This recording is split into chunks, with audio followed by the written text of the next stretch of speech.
Forbidden Door. Let's talk about the pay-per-view taking place this weekend from Long Island, New York. A pay-per-view that I believe AEW introduced back in 2021, where they opened their doors to superstars from New Japan Pro Wrestling, from TNA Wrestling, from AAA, from CMLL, from anyone and anywhere out there, excluding, of course, WWE. So with that said, again, I'm just going to throw this out there right now. Not really a big fan of this when it comes to the fact that, it doesn't really benefit weekly television. This is more of a dream match pay-per-view affair for pure wrestling fans, which again is AEW's main identity right now. But with that said, let's get right into the predictions, because there are 9 matches set for Long Island, New York this upcoming weekend. We got ourselves a trios match where the brand new faction of, hi guys, the Learning Tree, Chris Jericho, the Redwood himself, Big Bill, and the Bad Apple, Brian Keith, face off against the badass team of the former AEW World Champion Samoa Joe, former FTW Champion and one of AEW's rising stars in Hook, and the silent killer that is Katsuyori Shibata. And again, yet another faction for Chris Jericho, part of the Jericho Vortex. Yet another instance where Chris Jericho manages to make it entertaining. He's always been able to do that with characters, with stables, so nothing against that. It's just his in-ring work always kind of suffers. Now, with that said, who walks out with the victory of this trios match? I would love to give the win to Joe, Hook, and Shibata, but that's not going to happen because the Learning Tree is a stable that just started, a heel stable. They need heat. They need to keep winning. They'll cheat to win. And Shibata is the one out of the other team that doesn't really suffer from getting pinned. So I'm going to give the win to the Learning Tree in this instance. We got ourselves a singles match, or a first round match, in the Men's Owen Hart Cup tournament. Reminder, the winner of this tournament gets a shot at the AEW World Championship at AEW's biggest show of the year, all in Wembley Stadium in London, England, right down the road, August. Looking forward to that. Bryan Danielson, the American Dragon, faces off against Shingo Takagi. And if I'm butchering his name, I apologize. I'm not really in tune with Japanese wrestling, which I would suppose most wrestling fans are. Kind of, sort of. I don't know. But this is an easy W for Bryan Danielson, because again, the problem with these types of shows is, for the most part, it doesn't benefit anyone. It doesn't benefit your own company. It doesn't benefit AEW to have a superstar from a rival company, from a company outside of the AEW, to win. So Danielson advances to the semifinals, one step closer to getting that world title shot in Wembley. Singles match. Again, back to my previous point. MJF versus Hechicero from CMLL. It does not benefit anyone at all, to have Hechicero beat MJF in this pay-per-view match. It's going to be a fantastic match. AEW has a fantastic track record of producing some of the best wrestling pay-per-views in recent memory. But MJF, Maxwell Jacob Friedman, will not lose in Long Island. MJF, Maxwell Jacob Friedman will not lose his first pay-per-view match back since injury. And again, we gotta keep building up MJF for a future world title match against a man he already has history with, which is Swerve Strickland. Or we all saw that badass confrontation that had people off their feet. Had me off their feet. Gave me a little bit of goosebumps. MJF versus Will Ospreay, bruv. That's a future potential moneymaker for AEW. So, even if Hechicero was a part of AEW's roster, MJF walks out with the victory, no problem. We've got an IWGP World, and it's actually for the title. It's not a dumbass eliminator match. It's not one of them dumb fuck ideas of having the champion involved in a match on pay-per-view without the title on the line. Thank goodness. Moxley defends against Tetsuya Naito. And with that said, I have a feeling AEW is planning on having an IWGP World Heavyweight Championship match at Wembley, at the biggest show of the year. Now, with that said, it would make a little bit more sense to have Moxley retain the title, but then who would he face at All In London? No, I'm going to go with Naito winning that world title, Moxley getting his rematch in London, making history, possibly becoming world champion once again on the grandest stage possible when it comes to AEW. We got Zack Sabre Jr. versus Orange Cassidy. Sabre Jr., who has a very consistent track record at Forbidden Door. He makes his appearances for AEW on this very show. Again, match after match, technical masterpiece, technical prodigy.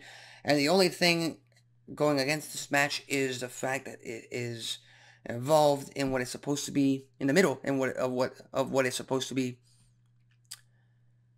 one of the most heated rivalries in recent history, recent memory, when it comes to AEW. Orange Cassidy has no chance of winning this match because Trent Beretta will prevent it. As simple as that. Zack Sabre Jr. for the win. And then we've got ourselves an interesting affair, because the Women's World Championship is on the line when Timeless Toni Storm defends her Women's World title against Mina Shirakawa. And both women have Mariah May in their corner. Kudos to AEW, kudos to Toni, kudos to Mariah May, kudos to Mina, and hell, kudos to Luther as well. Because this is a type of dynamic. This is the type of story. This is the type of tension that I love when it comes to sports entertainment, when it comes to pro wrestling. Because yes, Mina and Toni are going to have a competitive match that fans are going to swoon over. Fans will absolutely lose their minds for the action we're about to see from these two women. But at the end of the day, what will matter the most is which side Mariah May falls on. Will Mariah May choose to stay loyal to Toni Storm and betray Mina? Or it could go either way. We'll just have to wait and see. For right now, I'm going to go with Toni Storm retaining her title. Mariah May not necessarily betraying Mina, but, she will hesitate to do her bidding against Toni Storm, furthering the possibility of Toni Storm versus Mariah May for the Women's World Championship at All in Wembley. That's what I'm interested in. That's what we're eventually going to get down to. And again, Mariah May is a part of the Women's Owen Hart Cup. If she wins that, she gets a shot at Toni Storm on the biggest show of the year. We'll just have to wait and see what happens. But for now, at Forbidden Door, Timeless Toni Storm ends up retaining her title. Then we got ourselves a winner-take-all match. TBS Championship and the New Japan Pro Wrestling Strong Women's Championship on the line. Not a big fan of winner-takes-all matches. In the grand scheme of things, eventually, either the title gets vacated or, you have the champion lose. Doesn't really benefit anyone. Mercedes Moné versus Stephanie Vaquer. Moné cannot lose. They cannot have the CEO lose this soon into her run with AEW. Which makes it pretty much obvious that Mercedes Moné is walking out with both championships in tow. Which, again, adds to her stock. It adds to her character. overall, they have to keep working on giving Mercedes Moné a better platform, which is, being in that ring and proving why she is the CEO of pro wrestling. So Mercedes Moné is going to walk out with the win against Stephanie Vaquer, but this is not as interesting a story as would be the Women's World Championship. So Mercedes Moné for the win. We got ourselves a ladder match for the AEW TNT Championship, a title vacated due to Adam Copeland's recklessness from Double or Nothing. Again, unfortunate, but, in the sake of trying to get a 4-star, 5-star match rating or whatever, that injury happened. You gotta think before you do, again. So, with that said, we've got one man yet to define for this match. We got Konosuke Takeshita, Mark Briscoe, the scapegoat himself, Jack Perry, Dante Martin, Leo Rush, and one person yet to be determined. Now, you already know, I would prefer, if it were up to me, Ricky Starks would make his return and win that championship and join the fight against the New Elite. I said that a couple of weeks ago on this very YouTube channel. With that said, there's no guarantee that Ricky Starks might make his return. There's no guarantee that he will be the final man. So, out of the men already announced for this affair, I'm going to give the win to the scapegoat himself, Jack Perry. That builds up the faction, that builds up their power, that builds up their image in the eyes of the AEW fans, heading for Blood and Guts. So for now, Jack Perry walks out with the TNT Championship, actually winning that title. With help, of course, from the Young Bucks, your EVPs, Matthew and Nicholas Jackson, and of course, the fantastic performer that is the Rainmaker himself, the Continental Champion, Kazuchika Okada. Bitch. Sorry, I can't do it as good as he does it. So, time for our main event. Swerve Strickland defends the AEW World Championship against the International Champion. Thank goodness it's not a winner-take-all match. The GOAT himself, the Billy Goat himself, bruv, Will Ospreay. And a lot riding on this match. A lot. Because, again, this feud has gotten a little bit personal. They're talking about each other's families. They're taking shots at each other. They're both playing the babyface role. The fans want to see this match. The fans want to support both Swerve and Will Ospreay. But one of them has to walk out with the win. One of them has to walk out as world champion. And for right now, I'm going to go with Swerve Strickland. Swerve Strickland walks out still world's heavyweight champion. Simply put, that protects both men. Because Will Ospreay remains international champion. Because, again, Will Ospreay can be afforded his first loss. And again, that would add to Swerve Strickland's pedigree as to, well, he's the first man to beat Will Ospreay in this permanent run that the Billy Goat has now in AEW. That puts the World Championship over the International Championship.